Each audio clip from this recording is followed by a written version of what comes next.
All right, what's going on, everyone? Welcome back to the More Smarter Show with your host, Jake and Dylan. Jake, what do we have on the agenda today? We've got Dr. Joe Guzzardi. Joe, I don't know if you're really a doctor, but I guess you'll tell us if you are. So I know Joe through real estate investing, and he has one of the most impressive resumes, portfolios that I have come across, and he's a great person to have on.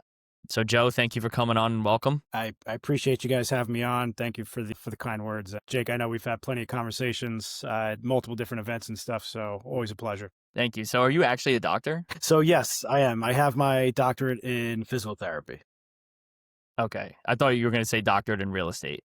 Well, you know what? That is my Instagram handle. You know what? I thought it was really cheesy at first, and it just seemed to catch. So I've kept it. So it's kind of funny how that works. I was like, it's got a nice little ring to it. I thought it was really corny at first, but it caught. And, it's funny the way social media works, and certainly, podcast platforms and such. Like, you don't really know who's watching and listening, like, especially if there isn't a ton of engagement. But then you go to meetups like the ones that we've met at, and people are like, oh, I've seen all your stuff online. I'm like, really? Like, you don't like anything? Like, you don't comment on anything?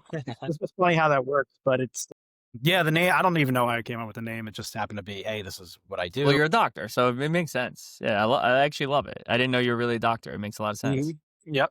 I thought you were going to pull out some card of like being like a neurosurgeon or something. That would have been a No, little bit. you know what? I'd be making a lot more money. I'll tell you that much. Yeah. So let's start there, Joe. You currently have a full-time job in addition to your real estate investments, correct? Yes. Yep.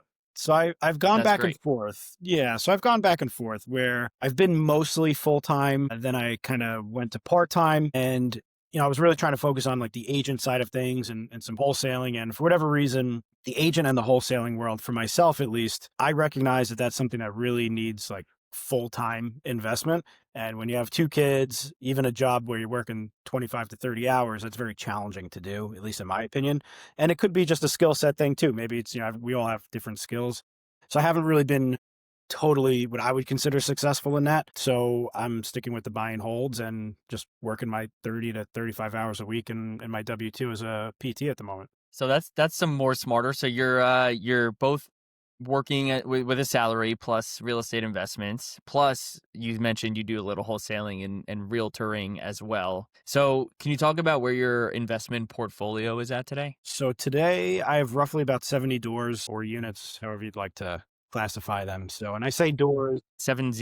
70 in terms of Okay, like great. units. So some of those are shared amongst partners. Some are not. And that consists of 9 buildings at the moment. Basically small multifamilies and licensed rooming houses. And we also in New have Jersey? a couple under contract, all in New Jersey. We have a couple buildings under contract at the moment as well.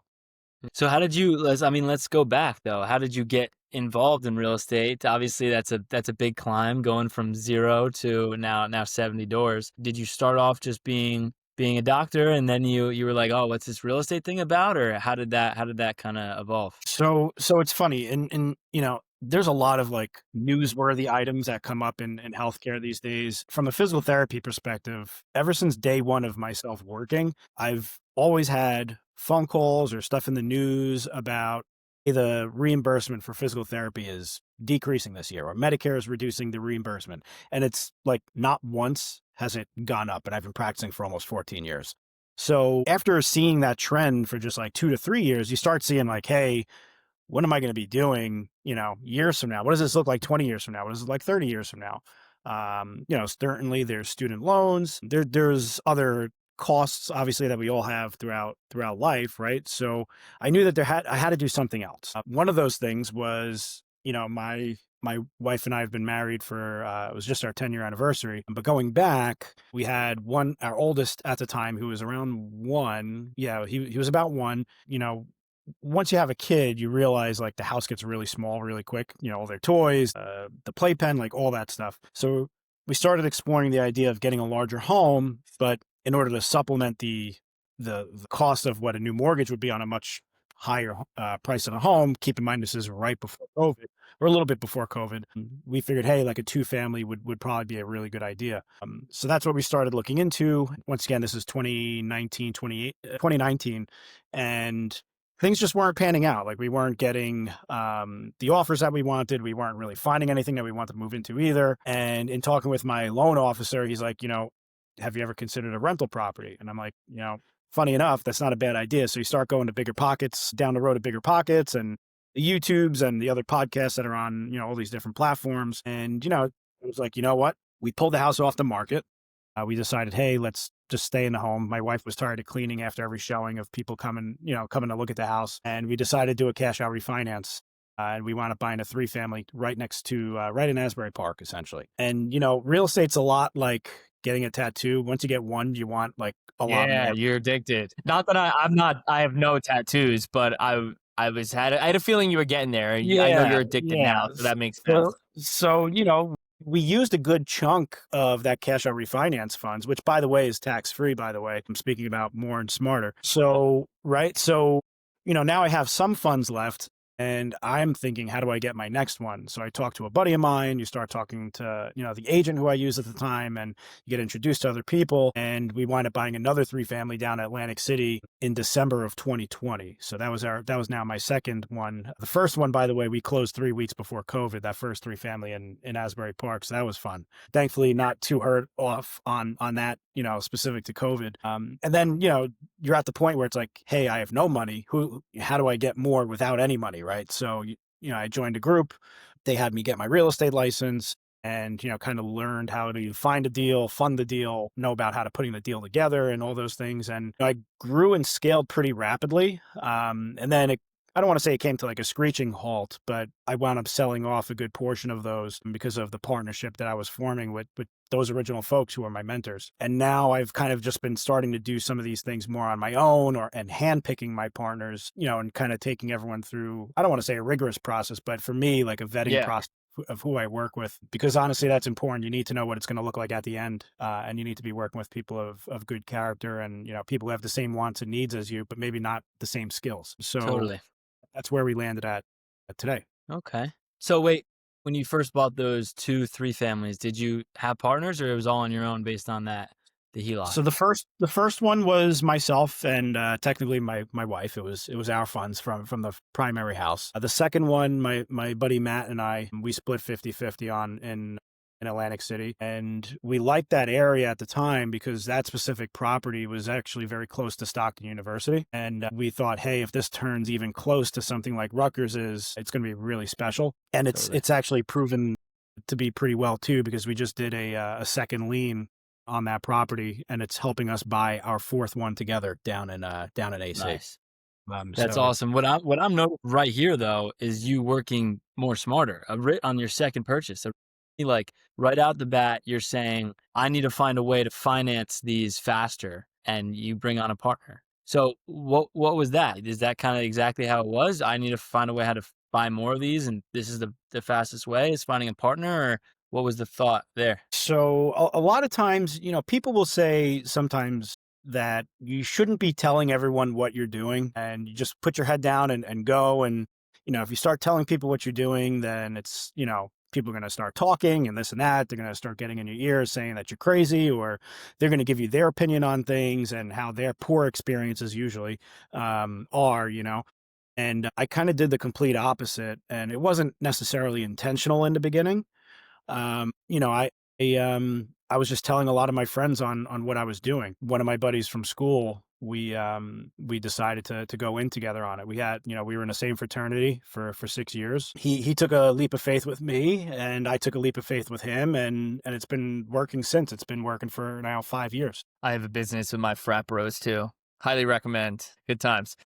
It, Right. s- so you got into an area of real estate investments that I don't know that many people are in, or I personally don't know that many people that are in rooming homes in New Jersey rooming homes specifically. I know Hey Arnold lived in a rooming home, and that's always what I think of when I think of rooming home. Dylan's too young to even know who Hey Arnold is. We've done this before. Dylan's 10 years. Dylan's 22 or He's got something. a football size head. I know that. Football head. Yeah, you know one thing. But anyway, he lived at a rooming home with Abner his pig and all these crazy neighbors. Joe, can you talk what's going on with rooming homes? Tell us. Sure. So I pivoted to the rooming houses because as the market started changing in Jersey. And, for the folks who aren't familiar with Jersey, the market just got absolutely insane immediately after COVID. And most markets did, but a lot of them cooled down.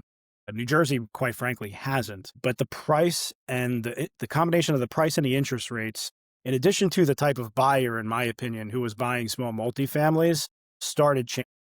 And I was getting priced out. It was getting harder and harder, even back then, to find what I would consider a good small multifamily deal that was going to cash flow, had some value add opportunities, at least with the training and the skills and the knowledge that I had. So I knew that there had to be something else. And just within my network, there were folks who've owned licensed rooming houses and group homes in New Jersey specifically, and then also other states across the country as well. I joined a mentorship. It was affordable at the time, and to learn from someone who's doing it already in your market is, I find, tremendously, it's a high value. So funny enough, the first rooming house that I had was sent to me from the owner of that particular platform. And two other people in the group passed on it. They weren't crazy about the type of renovation. And I said, you know what, it's too good of a price. I don't care. So I moved forward and bit the bullet on it. And overall, it's been a really good property for me. And then, kind of similar, you start looking for something and then you find another very, very quickly. For all intents and purposes, what a licensed rooming house is it's a form of a group home. And in New Jersey, at least, there's multiple different types of group homes. So a Class A, which is just providing rooming, and that is it. There's usually shared bathrooms. Sometimes there's a kitchen present that's shared. Honestly, the rooming houses and the boarding homes, they kind of come in all shapes and sizes. So we could dive down into that in a little bit. But then continuing under the group home umbrella, you have boarding homes where you would provide meals and maybe laundry. Then you go down the list. So in New Jersey, it's Class A, B, C, D, E, and F. You go down the list. I think Class D is like a halfway house, and Class F is considered sober living. So as you go down the alphabet, you're providing more care or more service. Yeah. I wasn't necessarily ready to provide all of those things because now you're running almost a business inside of the real estate. And I just wasn't ready for it at that time. But now have 5 rooming houses, and it's kind of just one of those things now where it's basically scalable for me if I have the Yeah. same and the right people in place, which is nice. Well, so from my experience of what a halfway house is or a rooming house, I don't know, hey Arnold, but I know that there is one in the town that I lived in, and there was always people walking around the street. They were like walking in the middle of the street that was there. So it seems like it's like a little interesting to own something like that compared to like just a traditional rental house. So like, is the goal of getting into something like that just to make a little bit more money, or is it a uniqueness of it? Is it a little bit of you like giving back? What's kind of like the reason on getting into that compared to just continuing investing in real estate? It's all those. It's all the above. Starters for me, I thought the cash on cash returns were higher. The cash flow is higher. I'm getting more tenants under one roof, which in my opinion brings your risk down, as opposed to having like a 2-family or a 3-family. You have one unit and now you're out a substantial amount of income, and that's a problem. Here, I have homes that have 18 rooms, 20 rooms, etc. So if I lose 1 or 2 people, it's not that big of a dent in my payments in terms of cash flow, which is nice. Part of it is, hey, like there's a lot of people, like we're dealing with a crazy affordability crisis at the moment, and some of my tenants, they get Social Security benefits for a variety of reasons, and their check is $998 a month. So good luck finding an apartment for that much. Not to mention you have utilities amongst other costs, even if you're getting benefits like SNAP or food stamps, whatever's out there. My rooms, they vary, but anywhere from $700 to $900 per month. Utilities are included.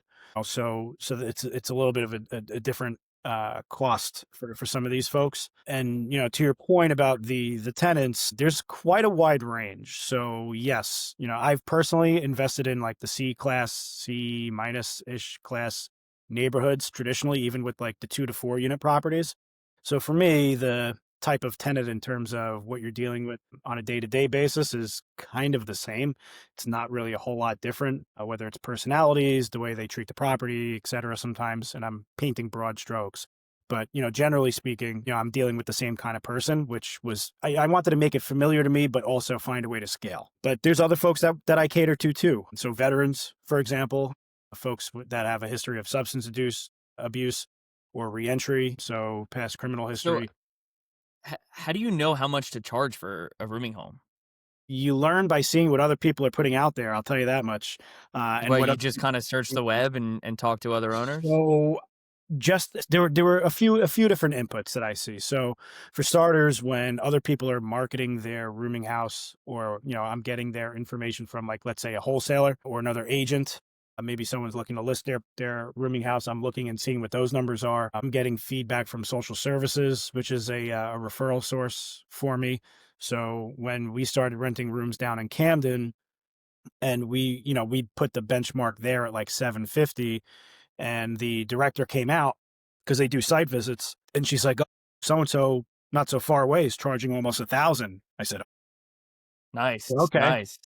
and I was like, "How much nicer is their house than ours?" And it wasn't. So it starts to make you think, but you also can't go too high because, for the folks who are on something like TRA or temporary rental assistance, they're not going to be on there permanently, and they're going to have to find a way to afford that rent at some point. So Right. there's a balancing act there. You kind of have to play around with it. It's an interesting thought process that you have because I think about this a lot with my rental properties, which are kind of the opposite of boarding homes. Like I have like sort of A and B class properties. I just have a few, obviously. But I do fear that my tenants' jobs are not going to keep up with the inflation of rent, or they could lose their jobs, right? Of course, that's a fear everyone has. But with rising costs, I have that fear just naturally with any tenant I would ever have. But it sounds like when your rental pool is paying less than $1,000, I don't know, am I right or wrong to think that there's that, like, they're always going to have that much money? You know what I mean? It depends. And part of who I've really started to try and gear towards, and I don't think that the demand is there for certain folks. I'm really trying to go after folks who have Social Security benefits or disability benefits right now, because I know that they won't have a job to lose. So that Yeah. that for me provides stability. And granted, that payment isn't directly coming to me.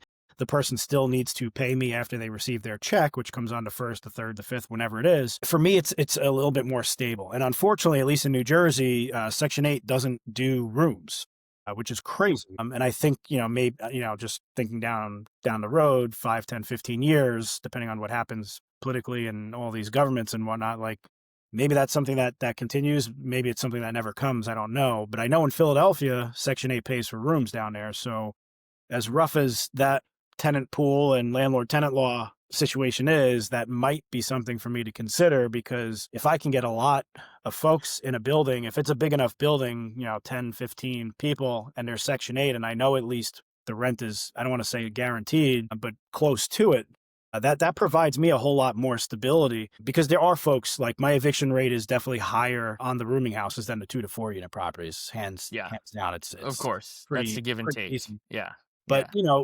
part of that also, brings me to, like, refining my screening process, who I'm getting in, where I'm bringing them from. So that's also part of it. Like, I really wasn't doing a ton of screening on my building in Trenton that I got about a year ago. And I was just trying to play catch up basically from day one, because of just things happening in the property. I just, you have to take some calculated risks, right? You take the person that seems like okay, or maybe presents okay, but you don't know their history 100%.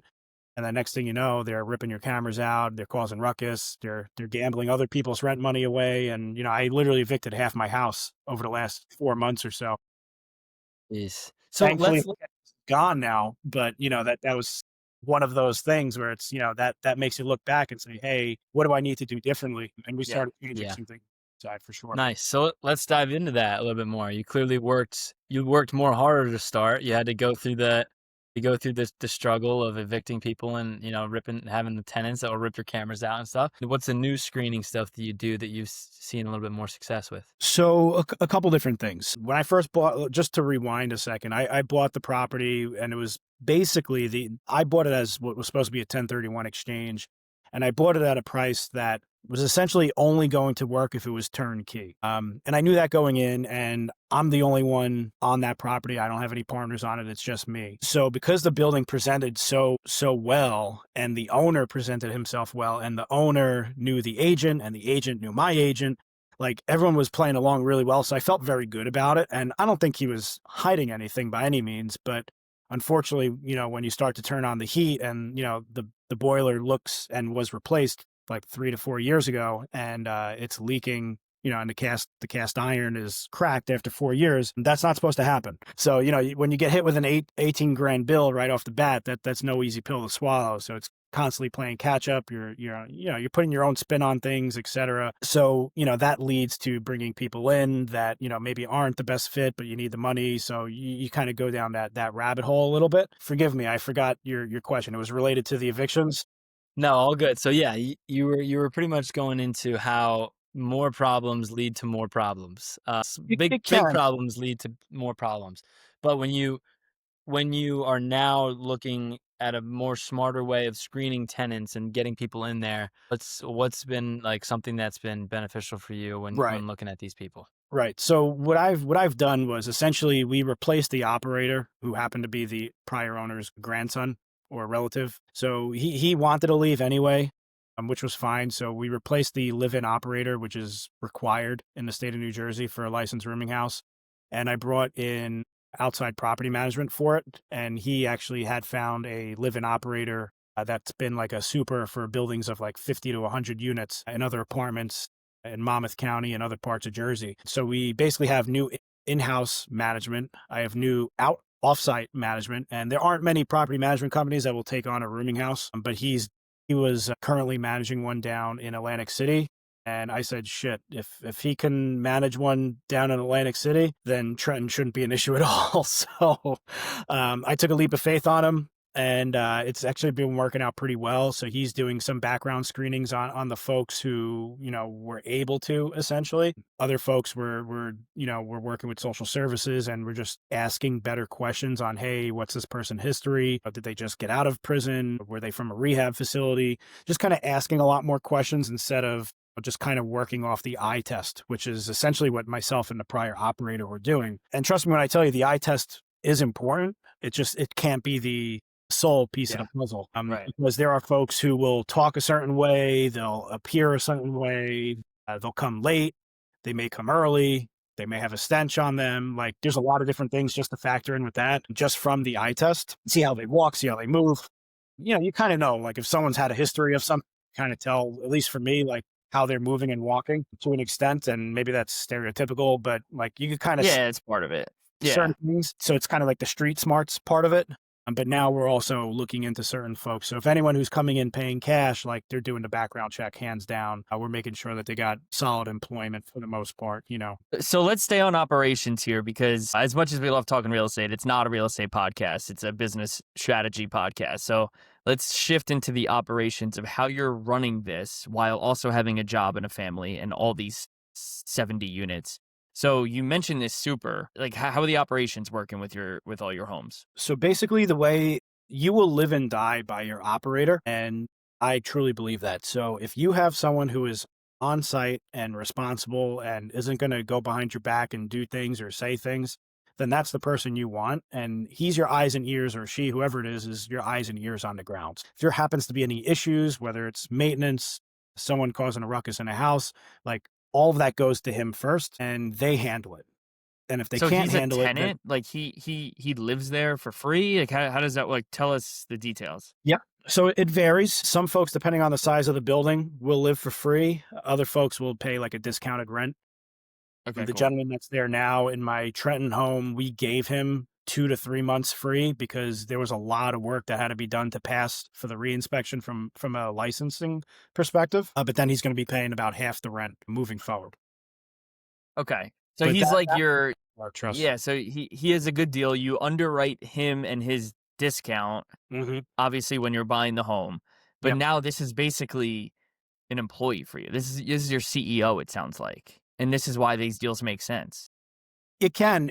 That person plays a pretty large role. And in that particular building in Trenton, I also have the third party management as well. So, he kind of reports to my guy, Nick, and I communicate with Nick mostly, who's the head of the property management company. Now, if I needed to, I could certainly reach out to the operator, but most of the communication needs to not flow to me anymore, which takes a lot of time, gives me a lot of time back, I should say.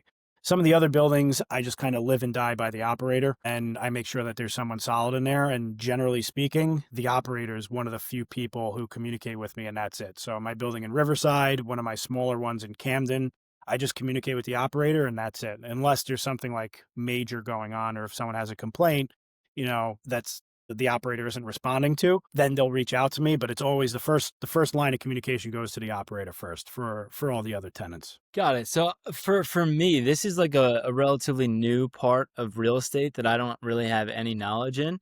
So I mean, this is phenomenal stuff that I'm learning here. For you though, when you're doing this, and I'm thinking of this as just a traditional business, are you meeting with your property manager twice a month to talk about what's going on at the property? Or is this like, I'm going to park my money in here, I'm hiring these people to manage this, pretty much my money here, and I'm just gonna be the main man that's writing cash and checks? Is that Yeah, the thought, or is it like, I is this wish. this is a full business?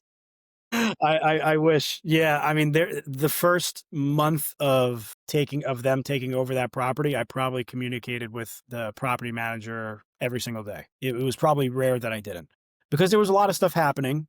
That was part of it. Communication is key, and I don't care if you have a 2-unit building that you have a property manager for, or a 30-unit building. You have to manage your managers. Like, it's just that's the only way to be successful.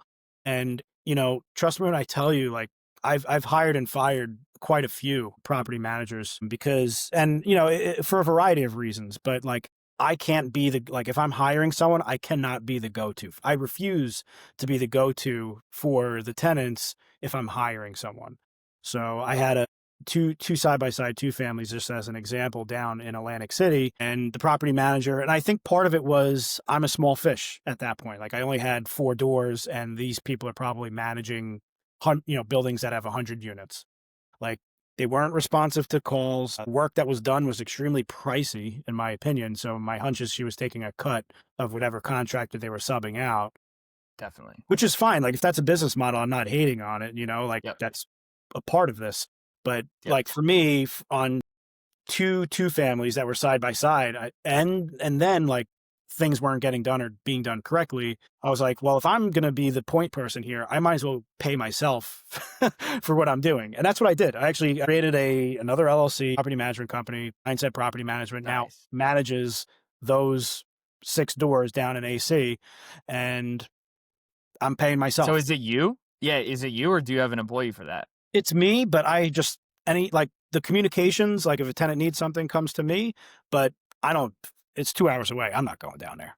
Oh yeah, no, but you're the So communicator. Yeah. so I have basically like 2 teams right now, or 2 go-to people that are like super handyman, I would call them, where if they can't do it, they'll have people that can. And those are my 2 go-to guys. So they'll hire. Let's stay on that because that's so.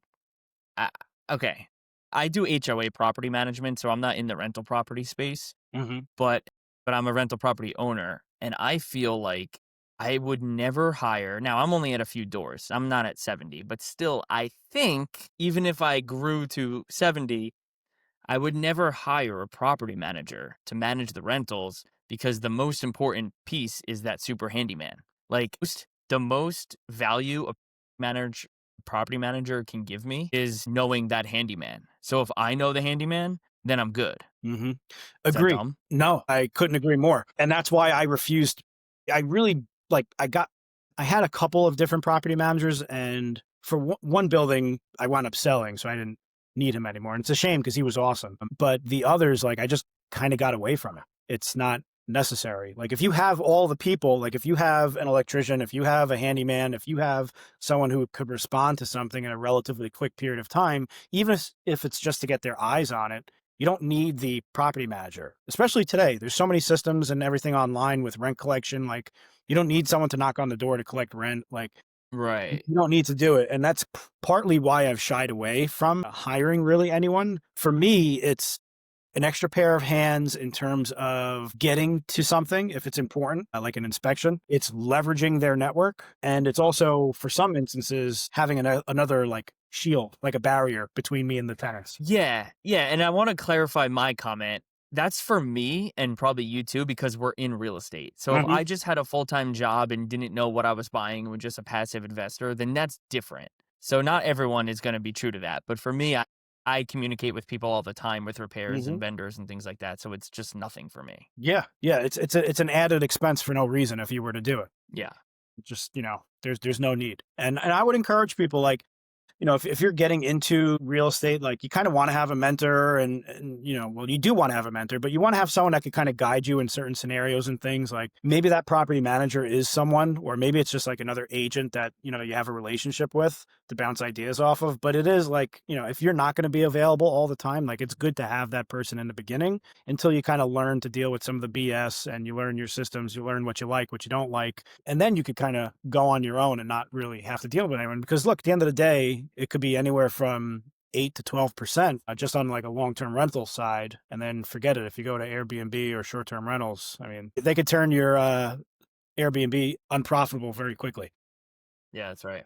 So I wanted to stay on operations a little bit more, but now that we're like talking about different I guess investment strategies within real estate. Are you strictly sticking with the boarding houses, or are you kind of trying to move around? Or are you just sticking with what you know with that because you know the operation, you have the property management experience now, you know exactly how to run everything? Is it kind of just doubling down in that, or is it let me see how far I can grow this real estate portfolio? It's a little bit of all of that. Right now, I've put out a couple LOIs on some other rooming houses, and naturally they didn't like my offer, which is good.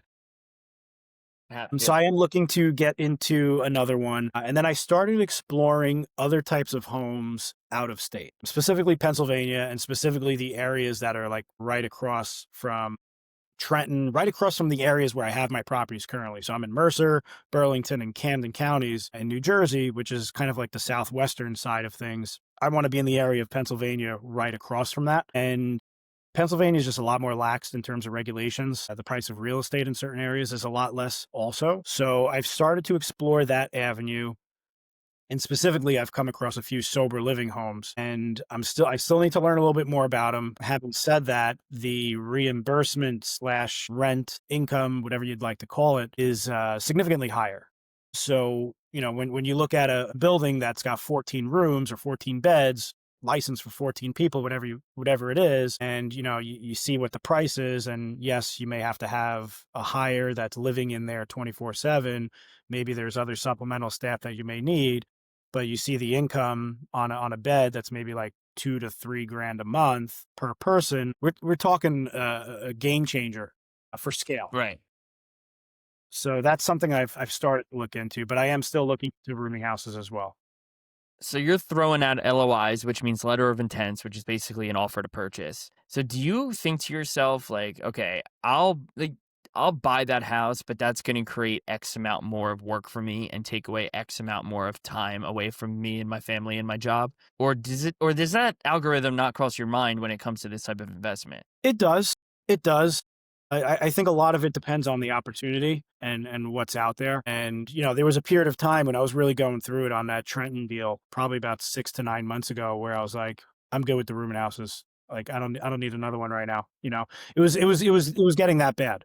The fire department was over there frequently. Like there was just too much BS going on, amongst other things as well. And, springtime, I got the kids in sports, both of them, one's in three, the other one's in two sports. Wife works too. She's not like a stay-at-home mom or anything. She's very active.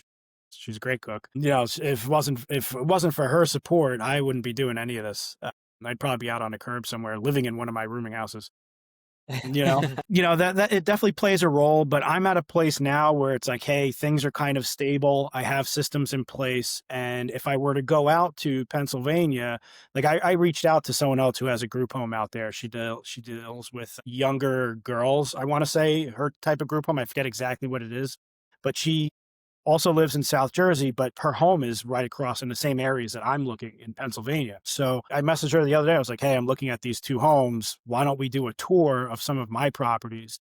Come out with me, take a look at these other opportunities, and maybe we could form a partnership of sorts and we could talk what that looks like. Because I won't be able to do it alone. There's no way. So I Yeah. would be looking to partner with people on those opportunities, and I think they're probably pretty good ones. They're in decent areas of Pennsylvania, and you just kind of have to leverage. Like leverage has been my thing since day one. I've leveraged people's knowledge. I've leveraged people's time. I've certainly leveraged money and my own money, other people's money. So that's kind of been a key for me to be able to kind of, I don't want to say like keep the ship balanced because there are times when it gets unbalanced a little bit, but that's helped tremendously where I can Yeah. still spend time with the kids on the weekends. And look, I'm pretty blessed. Like when it comes to the W-2, I don't have to work weekends at all. So, like the weekends are for like W-2 free, so to speak. And then I get out early Tuesdays and Thursdays for my W-2. So I have some time to do some of the real estate. I can pick up the kids on one of those days. It allows me to have that time that's required specific to family as well, which is important. That's awesome. I mean, what this perfectly connects to is what Jake talks about all the time is he started off as a teacher. And when you are in the middle of doing a W-2 job or whatever it is, and you're trying to get into real estate investing or own a different business, you have to leverage and you have to take it full advantage of doing all these different things. I guess one thing that I'm like thinking of right now is you have 24 hours in a day. You are a doctor, you're a family man, you're a real estate investor. How do you kind of divvy up a day or a week that is the most productive to accomplish those goals? And you still have time to be on this podcast. Yeah. So it's a great question. I get asked that a lot frequently. I really need to actually do better at it. There's a lot of people out there that will mention like doing time blocks and, really setting up your week in terms of setting up a calendar and such. And to be quite honest, I've been pretty terrible at it. So, sometimes it's waking up early and just having a list there of things that I just need to hammer out on. So I'll wake up at like I have no problem waking up early. So if it's like 5 o'clock in the morning, I'll do what I got to do. You know, Kids are up at like 6. Get them ready for school and all that stuff. And on my lunch breaks at work, quite honestly, like a good portion of it's making phone calls, sending emails, those kind of things. And then sometimes later at night, like there's plenty of times where I'm on the phone trying to put a deal together up to like 10 o'clock at night. For anyone who's in real estate, I'm sure there's plenty of agent Yeah, calls and it calls happens. that people are up probably later than that. I've spent hours on one particular deal. I hope it goes through for a buddy of mine, and we're all friends together, but I'm hoping it works out. But we've spent hours. Like I was on the phone at my kid's soccer practice, and it's obviously you want to be there and present for some of those, but like if he's needing to learn, first of all, if I tell him what to do in soccer, he hates it. He won't listen anyway.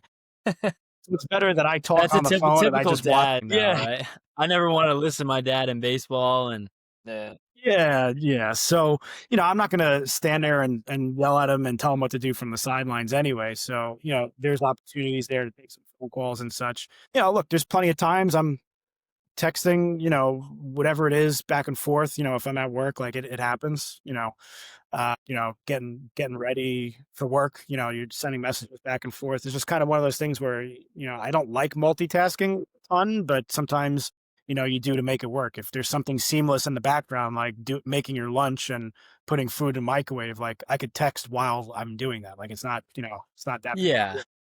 I mean, I guess multitasking and finding the best way to like or the finding time to get things done is important. But the thing for me, and I'm only a real estate agent at the time. I'm doing some off market stuff like just wholesaling it as well. But the way and then if you were to throw real estate investing into it as well, it's a whole pit. But the way that I'm looking at it is how can you break down your day so you don't have to be texting during your lunch. You could be more present with your soccer game and how you can work more smarter where it's all right, when I'm present in this deal, I have 100% focus towards this, but when I'm at my kid's soccer game, I'm there. You know, that's Mhm. that's where my mind goes to, and is it the time blocking of it, or is it just, actually blocking things out whenever you are at something that is important? Like, have you thought about that? And even if it's not right now and it's just for the future thought, where do you think you can improve then? Yeah, I mean, like I said, it's definitely an area that I need to get better on. And I think there's certain points like I've started to make some of that shift where, for example, we went away on a family trip over the summer. Like, phone was off. That was it. Like I made a pretty hard stance on that. And that was just something where like I wasn't really responding to anyone, and I pretty much let everyone know that. Like I actually put it on social media, like, hey, social media detox for the next 7 days. Like phone's gone. And I was in the Bahamas, so the service was terrible anyway. The Wi-Fi was okay at best, unless you were on the beach and it didn't exist. I'm incrementally working that way. I think the leverage of some folks in certain properties has helped with that. And then, I've certainly, I believe, gotten better in terms of like, if I am at a game versus a practice, I think that's a little bit different. Like I'll see the notification come through and I maybe won't respond until after the fact. Certainly if it's a tenant, I usually don't respond, unless it's something urgent. Yeah. I usually don't respond to my tenants immediately at all. And it's almost always by text because I don't need anything like this. Hey, you said this Right. on the phone, but that's not what happened. So like I've tried to like get off the phone with all my tenants and I keep it to text. So it's intentional. And I know what I wrote there and they see what I wrote and there's no misunderstanding. But, there are certain times when I just, I ignore it, but I'm certainly not perfect at it. In terms of time blocking and stuff, something that, we got to continue to work on for sure. Everyone does. So do you have businesses? You have you have your real estate investment portfolio, which is robust, and you have the LLC for the property management. Do you have any other streams of income that you're hiding? Hiding? No. Not at the moment. And my little one is here joining me. He's the one who's always in real estate over here. This Welcome one, to the More Smarter Show. Youngest guest we've ever had. Yes. the youngest guest on the podcast That's right. to come in here. Congrats. He's interested in plumbing at the moment, by the way. He's obsessed. Love that. So I hope It's a good bit. Yes. We've been watching a lot of plumbing TikTok videos. Yeah. It's better than the other garbage that's on there. Yeah, you got to send him out to one of your properties to fix one of the leaking toilets. One of these days, I'll be calling him up. That'd be great. Yeah, right. So in terms of like streams of income at the moment, it's the W-2 and then residual. I don't want to call it residual cash flow, but it's really residual equity off the rental properties. Mm-hmm. And I stress that because the cash flow from the properties winds up going back to the property almost all the time. Yeah. Even on the bigger deals, that's something that, that is the case. As I hold on to these rooming houses, those will certainly accumulate a lot more cash flow. But there's a lot of things, these are older buildings that I'm buying. So there's a lot of stuff that needs to get updated and fixed and so forth. And you have the benefit of having the full-time job, so your cash flow can go straight into reinvesting. So that's great. And I was in that position as a teacher, sort of shifted out of that, but I have some guaranteed, some not guaranteed income. So I'm constantly going through that phase as well. The other thing is I've started to look into actual businesses now. So that's the additional line of income that we're looking to get into now. Some of it potentially to branch off of a real estate segment. So maybe it's like a handyman business. Maybe it's some sort of contracting thing, HVAC, what have you. Laundromats are a hot topic right now. Everyone seems to be getting into those. So that's something I've submitted some LOIs on as well. And then one of the buildings I'm actually currently under contract for, the commercial unit down on the main level, we're actually purchasing that business. It's been under contract forever, thanks to the lovely city of Newark and whoever they contracted for demolition for the adjacent building. What's the business? It's a hardware store currently. So it's a hardware store that did a lot of window fabrication and screen. All right. Well, please consider me, and I think Dylan as well would be interested, but I do have a property management company managing 25 buildings currently. So I have access to a lot of, potential consumers. Yes. So I'm very interested in creating another business as well. Very, very interested. Yeah. And I'm excited because I know that the business that has essentially been that mom and pop business was to serve the local community and the local property managers. This, I think my partner and we want to explode it and really be like suppliers for folks like statewide, if not, further than that. So we're really excited about that opportunity. But certainly any other business opportunities, I'm always Yeah. eager and open to talk shop about. Me too. Sweet. Yeah, I'm a little bummed that we got into it only 50 minutes into the podcast. I want to dive deep into this now. Is the goal to keep it a hardware store? You said at the moment it is. Is it Yeah, just to get the storefront, or is it want the business? so we've bounced back and forth a handful of ideas at the moment. Things have kind of slowed just because of the nature of us actually getting under, being under contract, and like our due diligence period is essentially like indefinite at the moment until the repairs to the building are complete. But I do believe something that we feel strongly about is continuing to cater to the local community, and that's important. This building's in Newark, and there's a lot happening there, and I feel like we can do a lot by helping some of the local folks, not just in Newark but in Essex County, with some of those things. But I do believe some of which, there's a lot of space in the basement and the back portion of this building. It's there's basically like a giant fabrication section, and then they have like those big containers, 3 of them, like back there. So there's a lot of storage for supplies and things that we can. So if we can work ideally with other property management companies, other contractors, and so forth, we'd like to do so on whatever scale makes sense for everyone. We want it to be a win-win for Yeah. everyone. Yeah, we Yep. were even thinking like she's got so much stuff in that store where it's like, do we have I don't want to call it like a yard sale, but like, do we have like a plumber's day where it's like, hey, all the plumbers are open to come in between 8 and 12, like take everything that you need and like we'll give you 50% off. But in doing so, you need to tell us what you'll be ordering regularly so we can like start that kind of relationship. And so that was kind of like an idea that I had. So I think there's a lot of different ways we can expand the business. I think it's just a matter of what is the most bang for our buck. So wrap this up with telling us your 3-year goals, and we're gonna have you back on the pod to call you out on them in 3 years. I like it. It's good motivation. It's good pressure. So I would say that the 3-year goals, do you want it specifically to like, can it be to anything? I want it all. We do this thing called the F's. We talk a lot about that. Now you don't have to go through all F's, but it's like fun. That's a bad one to start with. Family, finances, friends, faith, if Sure. you're into that. So I think maybe, well, more of the topical things we talked about already in here, but Okay. go through. Sure. So the good news is I was on Rod Cleef's multifamily boot camp last weekend, and part of his training is to do goal writing. So I pretty much have these off the top of my head at this point, which is great. But to hit on the Nice, first sweet. one, I want to, this whole real estate journey started with my wife and I wanting to upgrade our primary house, and that's our plan going into next year. So that's number one. That needs to happen next year. We need to move finally into the state of New Jersey, and do that. So that's goal number one. Goal number two is to purchase a business. And I guess we can kind of count the one that I'm currently under contract for. I guess that's an easy layup, but I would like one business under my belt, whether it's a laundromat, something off the real estate side of things, expansion of this hardware store. So that's a goal of mine. And then I do want to get into a bigger asset. So for number three, a bigger asset that isn't something that I've already done. So, and I've already started looking down that road, but I think it's time to kind of pull the trigger on something like that. It's just a little bit of a different animal, so Yeah. to speak. So instead of just the 2 to 4 units and the rooming houses, can it be this larger group home? Can it be a personal care home or assisted living, independent living? So these are all things I've started to look at, but haven't done a ton of research on. So I think those would be my 3 goals at the moment.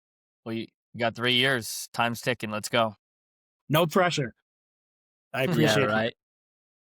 Joe, it was great. Joe, this is great talking to you. Where can the people find you? So on Facebook, it'll be Dr. Joda's Real Estate. The same for Instagram. It'll be Dr. Joda's Real Estate, but under each part of that, there's an underscore. And my email is joe.guzzardi. Joe, you're too old. You're too young to start with Facebook when Dylan asks where people Yeah. can find you. Yeah, Come your on, son I should be making wanted- fun of you right now.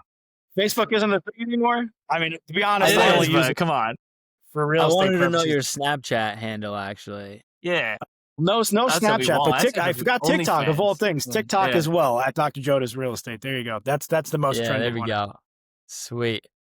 Well, I love it, and I can't wait to have you on back in 3 years and hear about all the great things that you're gonna be accomplishing. Awesome. I appreciate the opportunity, guys. Thank you. All right, Joe. Take care. Guys, also subscribe, comment, share the More Smarter Show. Only if you like it.